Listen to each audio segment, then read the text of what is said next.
तुम्ही 13 तारखेचा एक दिवस, 5 वर्षातला एक दिवस आणि त्या दिवसातला 1 तास काढून मतदानाला जा आणि मतदान करा, तरच मोदीजींना पंतप्रधानासाठी आपल्या पुण्याचा एक खासदार ऍड होईल, एवढं या निमित्ताने सांगते. जय हिंद, जय महाराष्ट्र.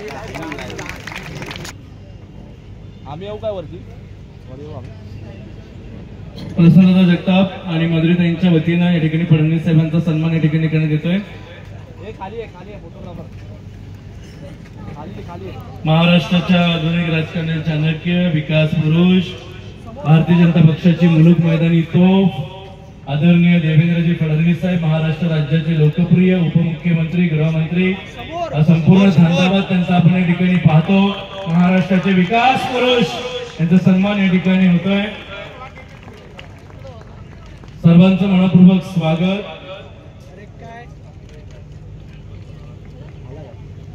भारतीय जनता पक्षाचे सर्व सन्माननीय आजी माजी पदाधिकारी सर्वांचे स्वागत. राजेंद्र शिवणकर आपले स्वागत. आणि जास्त वेळ न लावता जोरदार टाळ्यांच्या गजरामध्ये आदरणीय नामदार देवेंद्रजी फडणवीस साहेब. भारत माता की.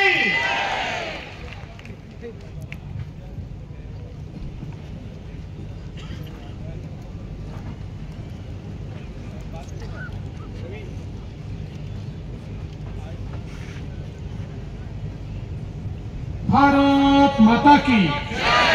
भारत माता की. छत्रपती शिवाजी महाराज की. धर्मवीर छत्रपती संभाजी महाराज की. जय श्रीराम. जय श्रीराम. हिंदवी स्वराज्याचे सरसंस्थापक छत्रपती शिवरायांना मानाचा मुजरा करतो. भारतीय राज्यघटनेचे शिल्पकार भारतरत्न डॉक्टर बाबासाहेब आंबेडकर यांना मानवंदना अर्पित करतो.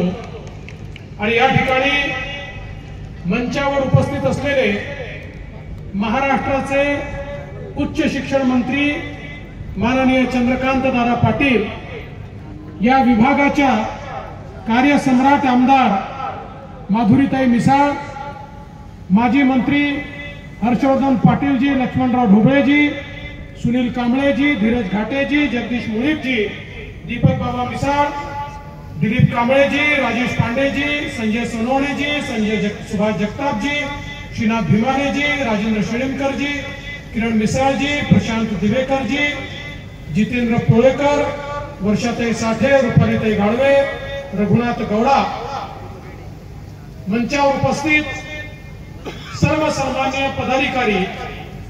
कोणाचं नाव सुटलं असेल तर यादी लिहिणाऱ्याची चूक आहे, माझी चूक नाही आहे, तरी सगळ्यांची क्षमा मागतो. आणि उपस्थित सर्व माझ्या माता भगिनी आणि बंधूंनो, खरं म्हणजे मुरली मोहोळ या ठिकाणी पोहोचताय आणि त्यांचा फोन होता की तुम्ही 10 मिनिटं उशिरा बोलायला उभे राहा. पण मी म्हटलं लोक 2 तासापासून इथे बसले आहेत, त्यामुळे तुम्ही पोहोचल्यानंतर माझं भाषण संपल्यावरही तुम्ही बोला, लोक तुमचं म्हणणं ऐकतील. आणि म्हणून मी या ठिकाणी बोलायला उभा राहिलो. आपल्या सगळ्यांना कल्पना आहे ही निवडणूक लोकसभेची निवडणूक आहे. ही ग्रामपंचायतची, जिल्हा परिषदेची, महानगरपालिकेची, विधानसभेची निवडणूक नाही आहे.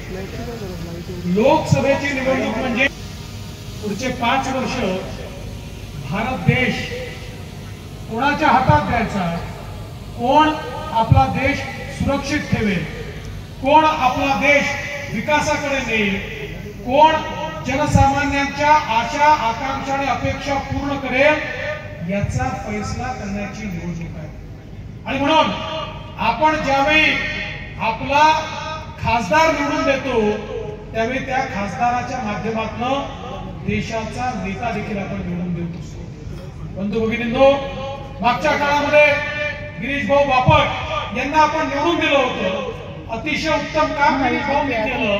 दुर्दैवाने त्यांचा त्या ठिकाणी अकाली निधन झालं.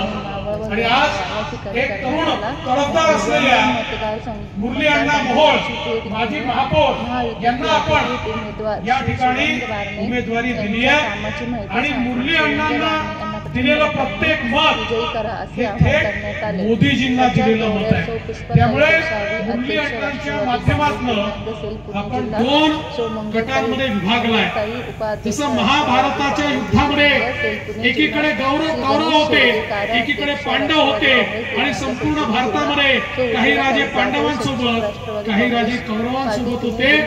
तशीच अवस्था आज आपल्याला पाहायला मिळते. एकीकडे विश्व गौरव असलेले, विकास पुरुष असलेले, आपल्या सर्वांचे लाडके नेते माननीय नरेंद्र मोदीजी आहे आणि मोदीजींच्या समवेत एकनाथरावजी शिंदे यांची शिवसेना, अजितदादा पवार यांची राष्ट्रवादी, तळेगाव शहर आपले राज ठाकरे यांची मनसे, आठवले साहेबांची रिपाई, विरिपा, जनसुराज्य, वेगवेगळे आपले रासप, वेगवेगळे आपले पक्ष आहेत आणि त्याची आघाडी आपण तयार केलेली आहे. आपले नेते मोदीजी आहेत. दुसरीकडे काय अवस्था आहे?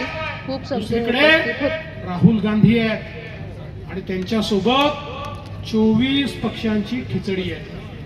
पण राहुल गांधी जरी नेते असले तरी त्या खिचडीमध्ये कोणीच कोणाला नेता मानायला तयार नाही आहे. आमचा त्यांना सवाल आहे, आमचं सरकार येणार, सगळ्यांनी मिळून ठरवलं मोदीजी प्रधानमंत्री होणार, तुमचं चुकून जर निवडून आलं सांगा तुमचे प्रधानमंत्री कोण? त्यांना उत्तर देता येत नाही.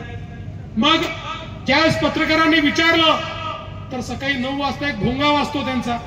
त्या भोंग्याने सांगितलं की आमचं जर सरकार आलं तर 5 वर्षात आम्ही 5 मुख्यमंत्री बनवू, 5 प्रधानमंत्री बनवू, 5 पंतप्रधान बनवू.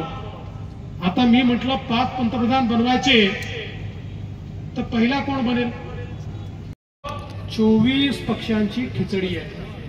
पण राहुल गांधी जरी नेते असले तरी त्या खिचडीमध्ये कोणीच कोणाला नेता मानायला तयार नाही आहे. आमचा त्यांना सवाल आहे, आमचं सरकार येणार, सगळ्यांनी मिळून ठरवलं मोदीजी प्रधानमंत्री होणार, तुमचं चुकून जर निवडून आलं सांगा तुमचे प्रधानमंत्री कोण? त्यांना उत्तर देता येत नाही. मग ज्यावेळेस पत्रकारांनी विचारलं तर सकाळी 9 वाजता एक भोंगा वाजतो त्यांचा. त्या भोंग्याने सांगितलं की आमचं जर सरकार आलं तर 5 वर्षात आम्ही 5 मुख्यमंत्री बनवू, 5 प्रधानमंत्री बनवू, 5 पंतप्रधान बनवू. आता मी म्हटलं 5 पंतप्रधान बनवायचे तर पहिला कोण बनेल? मग माझ्या लक्षात आलं, आपण लहानपणी संगीत खुर्चीचा खेळ खेळायचो, तसा संगीत खुर्चीचा खेळ होईल.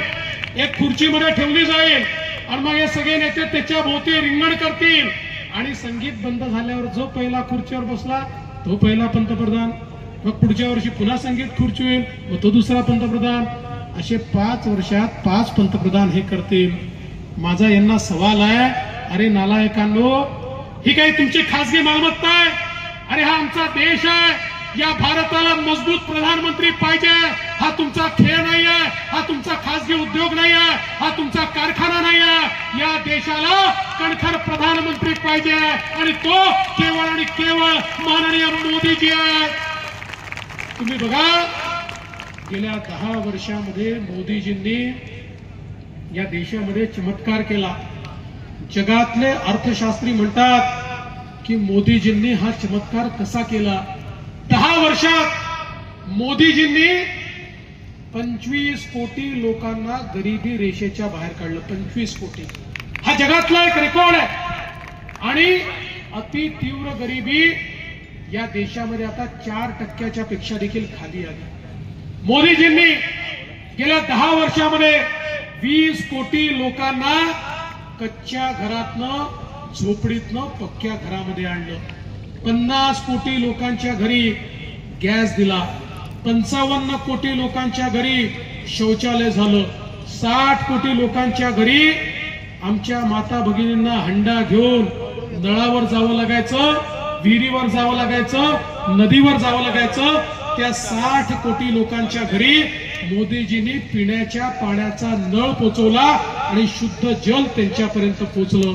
80 कोटी लोक असे आहेत की ज्यांना मोदीजींनी 2020 सालापासून 2 वेळेचं राशन हे त्या ठिकाणी मोफत दिलं. आपल्या महाराष्ट्रातही 7 कोटी लोक असे आहेत की ज्यांना मोदीजी फ्री रेशन देतात आणि पुढचे 5 वर्ष देखील हे रेशन फ्री मध्ये देण्याचा निर्णय मोदीजींनी घेतलाय.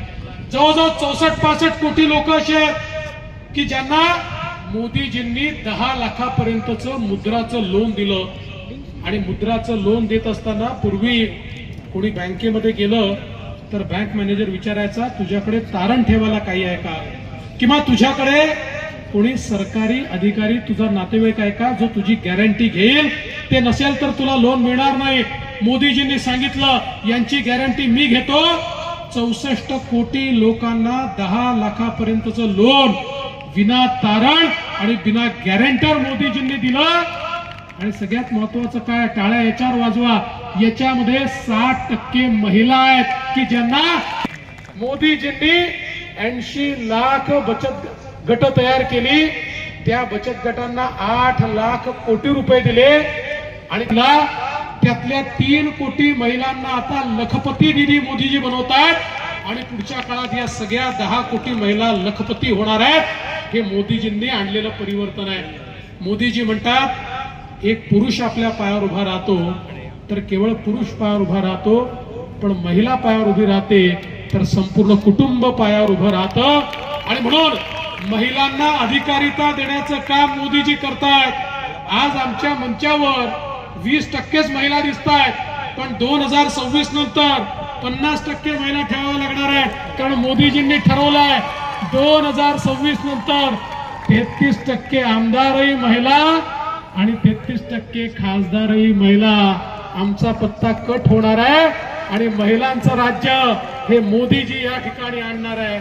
आणि म्हणून बंधू भगिनींनो, समाजातल्या प्रत्येक घटकाचा विचार मोदीजींनी केला.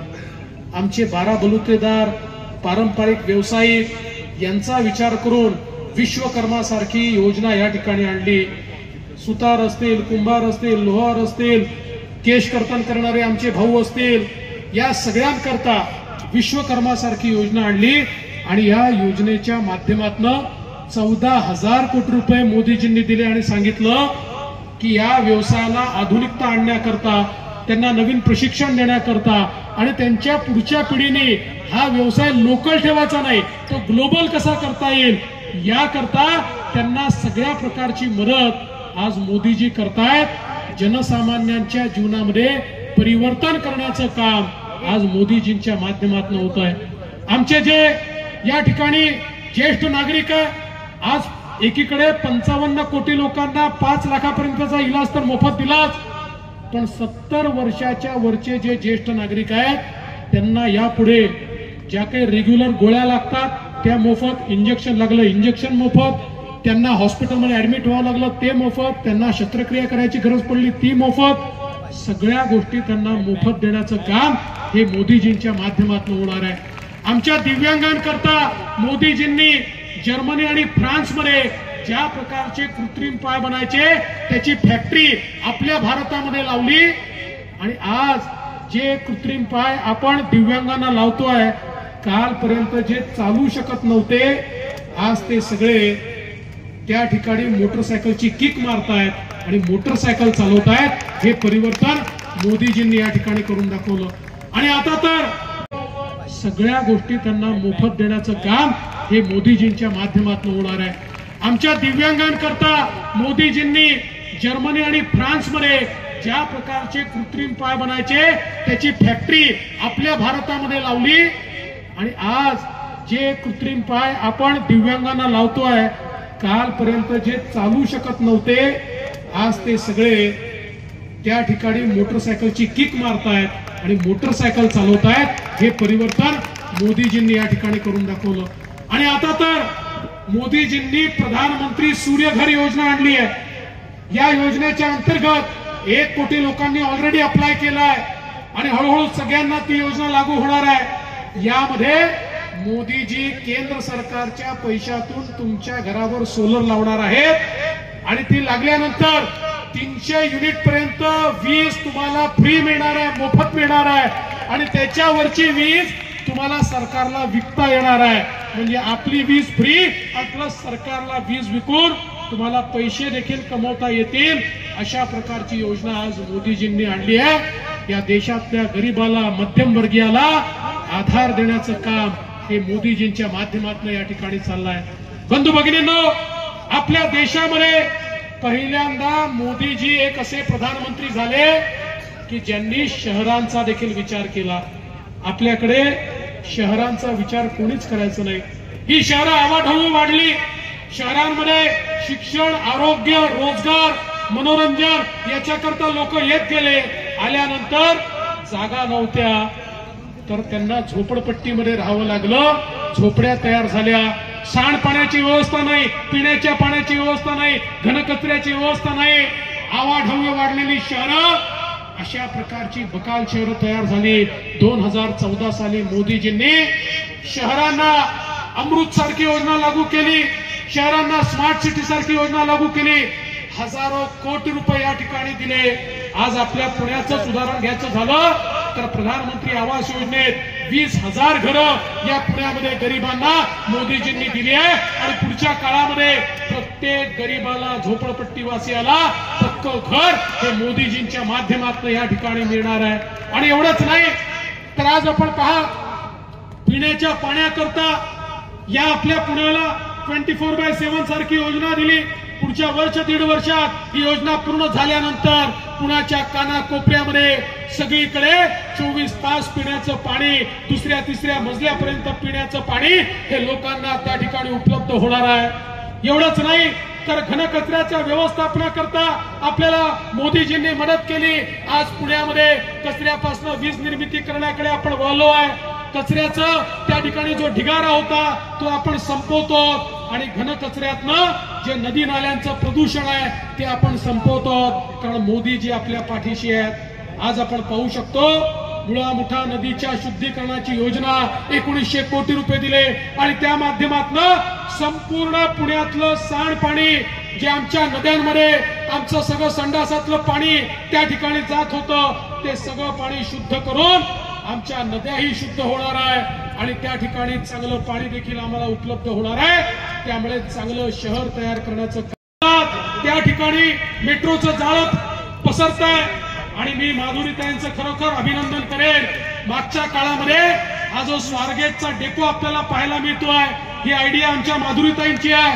माधुरीताई माझ्याकडे आल्या आणि त्यांनी सांगितलं या ठिकाणी मल्टी मॉडेल डेपो आपल्याला तयार करता येईल आणि त्या माध्यमातून या ठिकाणी आपल्याला चांगल्या प्रकारच्या सोयी, त्याच ठिकाणी बस निघेल, तिथनच आपली मेट्रो निघेल, त्याच ठिकाणी आपला ऑटोचा स्टँड देखील असेल, आपल्या एसटीच्या गाड्या देखील त्याच ठिकाणून निघतील.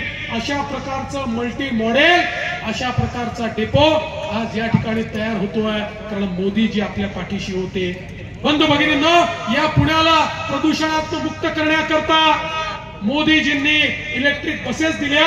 आज देशामध्ये सर्वात जास्त इलेक्ट्रिक बसेस असलेलं जर कुठलं एक शहर असेल तर ते आपलं पुणे शहर आहे.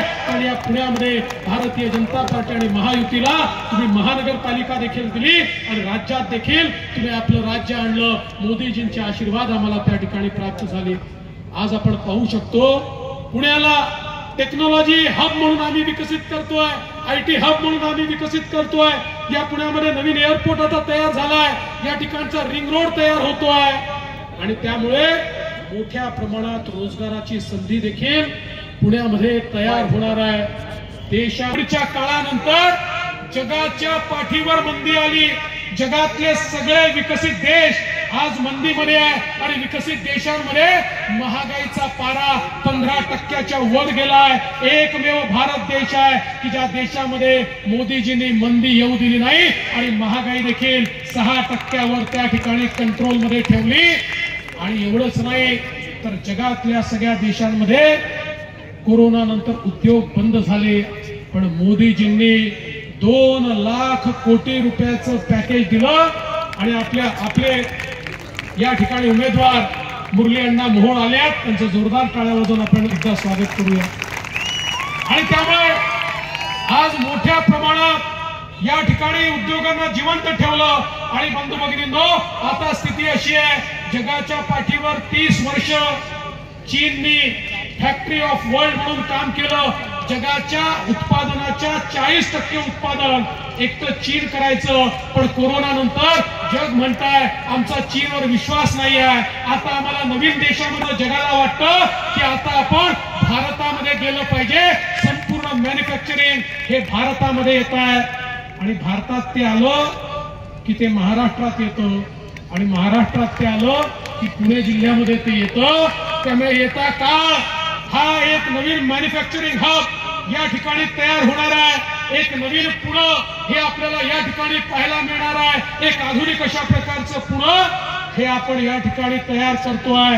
या पुण्यातल्या गरिबांचं स्वप्न पूर्ण झालं पाहिजे, मध्यमवर्गीयांना संधी मिळाली पाहिजे, अशा प्रकारचं पुणे हे आपण तयार करतोय. आणि त्याकरता मोदीजींचं तिसऱ्यांदा प्रधानमंत्री बनणं हे अत्यंत महत्वाचं आहे. मी तुम्हाला एवढीच आठवण करून देतो.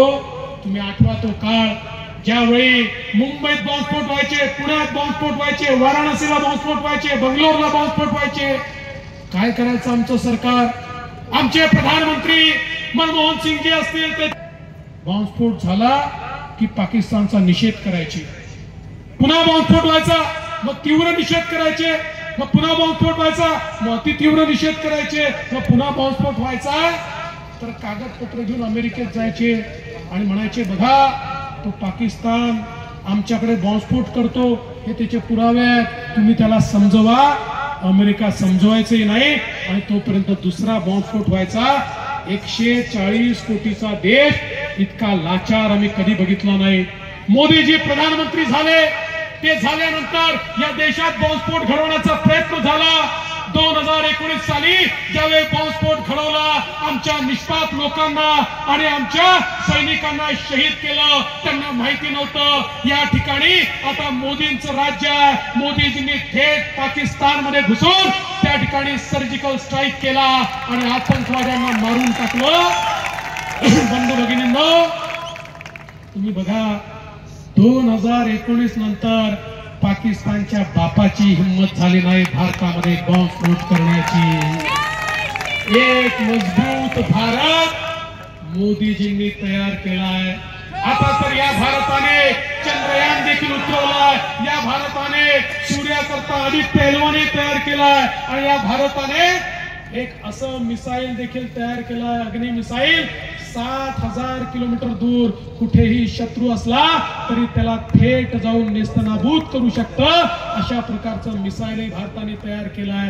त्यामुळे आता चीन देखील वाकड्या नजरेनं आपल्या भारताकडे पाहू शकत नाही. बंधू भगिनींनो, आज या ठिकाणी एक मजबूत भारत तयार झालाय. आपण पाहू शकतो या ठिकाणी सांस्कृतिक पुनरुत्थान चालू आहे. 500 वर्षाची गुलामगिरीची निशाणी मिटवत मोदीजींनी त्याच ठिकाणी प्रभू श्रीरामांचं मंदिर बांधलं आणि हे काँग्रेसचे लोक इतके नालायक आणि नतद्रष्ट आहेत की या लोकांनी न्यायालयामध्ये एफिडेव्हिट दिलं होतं की राम खरंच पैदा झाला का आम्हाला माहिती नाही, तो अयोध्येत पैदा झाला का आम्हाला माहिती नाही. त्या नालायकांच्या नाकावर टिचून ज्या ठिकाणी प्रभू श्रीरामांचा जन्म झाला होता त्याच ठिकाणी प्रभू श्रीरामांचं मंदिर बांधलं.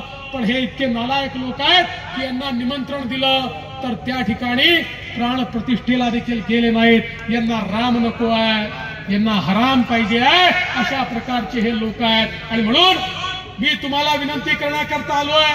हे लोक रोज खोटं बोलतात, खोटं बोल पण रेटून बोल, अशा प्रकारची यांची स्थिती आहे. आता ज्यावेळेस निवडून येता येत नाही, विकासावर बोलता येत नाही, अशी परिस्थिती निर्माण झाली तर आता हे सांगतात मोदीजी निवडून आले तर ते संविधान बदलून टाकतील. बंधू भगिनींनो, अरे नरेंद्र मोदी त्या व्यक्तीचं नाव आहे ज्यांनी सांगितलं मला कुठल्याही धर्मग्रंथापेक्षा संविधान महत्वाचं आहे, कारण भारताचं संविधान होतं. म्हणून एक चहावाला आज देशाचा प्रधानमंत्री बनलाय. जोपर्यंत चंद्र आणि सूर्य आहे तोपर्यंत बाबासाहेबांचं संविधान कोणीच बदलू शकत नाही. हा इतिहास देखील आपण सगळ्यांनी लक्षात घेतला पाहिजे. आणि म्हणून या खोट्या लोकांना ज्यांनी केवळ घोटाळे केले पाहिजे अशा लोकांना घरी बसवा आणि येत्या 13 तारखेला ज्यावेळी तुम्ही कमळाची बटन दाबाल त्यावेळी तुमचं मत हे मुरली अण्णांना तर मिळेलच, पण तुमचा आशीर्वाद थेट मोदीजींना मिळेल आणि तुमच्याच मताने मोदीजी तिसऱ्यांदा देशाचे प्रधानमंत्री होतील आणि म्हणून तुमचा आशीर्वाद द्या एवढीच विनंती करतो आणि माझं बोलणं संपवतो. जय हिंद, जय महाराष्ट्र. आणि मुरली यांना मोळ यांना विनंती करतो की त्यांनी आपला आशीर्वाद मागावा.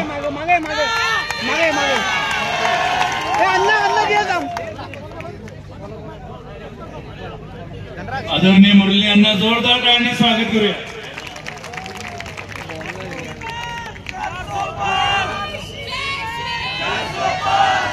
आपल्या सर्वांचे नेते, या राज्याचे लोकप्रिय उपमुख्यमंत्री आदरणीय देवेंद्रजी फडणवीस साहेब यांना ऐकायला आपण सगळेजण मोठ्या संख्येने या ठिकाणी उपस्थित आहात. व्यासपीठावरती उपस्थित सर्वच मान्यवर आणि मोठ्या संख्येनं या ठिकाणी जमलेल्या या पर्वती विधानसभा मतदारसंघ पुणे शहरातील सर्व नागरिक बंधू आणि भगिनींनो, मी फक्त 2च मिनिटात आपल्याला आवाहन करेन की संपूर्ण पुण्यामध्ये ज्या ज्या भागामध्ये आपण सगळेजण जातोय फिरतोय, अत्यंत सकारात्मक असा प्रतिसाद आपल्या सगळ्यांना मिळतोय. सर्व कार्यकर्ते अत्यंत चांगल्या पद्धतीने काम करतायत. नागरिकांचा उत्स्फूर्त प्रतिसाद आहे आणि त्यामुळे एक नक्की आहे की 100% पुन्हा एकदा या देशाचे प्रधानमंत्री हे नरेंद्र मोदीजीच होतील. हा पुणेकरांनी केलेला संकल्प आहे, तो आज त्या लोकांच्या सहभागातून प्रतिसादातून दिसून येतो. आणि त्यामुळे आपण सगळ्यांनी मिळून हाही निश्चय केला पाहिजे की पुढचे 4 दिवस आता या शहरामध्ये सगळ्या भागामध्ये नागरिकांना भेटणं पोहोचणं याचं काम कार्यकर्ते करतीलच.